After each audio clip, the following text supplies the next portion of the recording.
今日我會解剖呢4種頂尖，睇下你哋高音背後藏咗咩代價。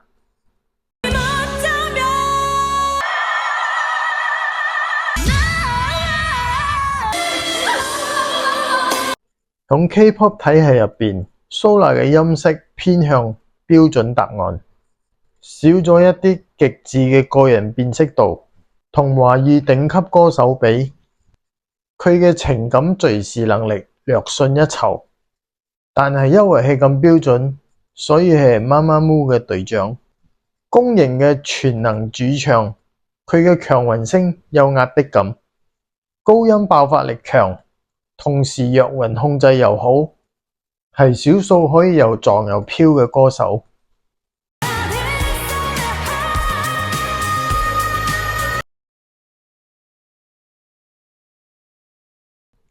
鄧紫棋最出名就係高音爆發力，但係有時感情投放太老練，太有套路，好容易聽厭。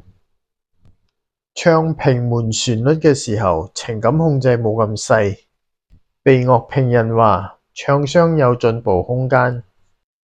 但係正正因為呢種爆發力，佢肺活量大，鼻腔共鳴強，真假聲切換順。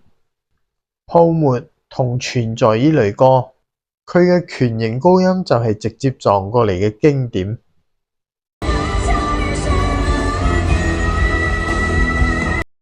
花莎把聲係天生武器，但係穩定性有時會波動，狀態唔好時有時把聲會偏薄，同 Solar 比，技術基礎冇咁紮實。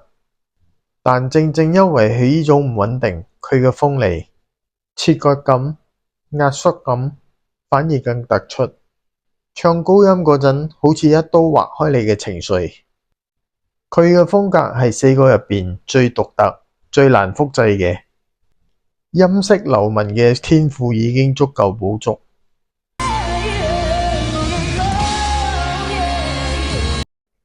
容祖兒係港樂商業天后嘅極致代表，但係音色偏單薄，同音色流氓比好蝕底。藝術性同唱腔普通，聲音辨識度唔算高，極限高音 dB5 以上，質量唔太穩定。弱韻同假聲為主，少咗強韻嘅情緒張力。但正正呢種單薄，佢嘅聲帶閉合好，喉位穩定，音色明亮入耳，現場穩定性極高。中高音區嘅心體密度集中，一開口就已經贏咗。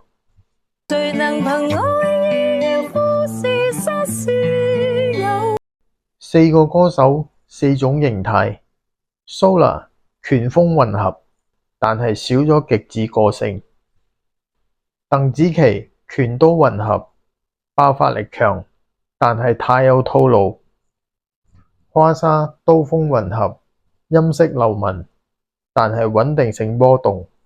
Joey 風拳混合，穩定入耳，但係少咗極限突破。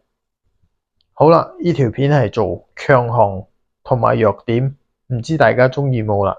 多謝收睇。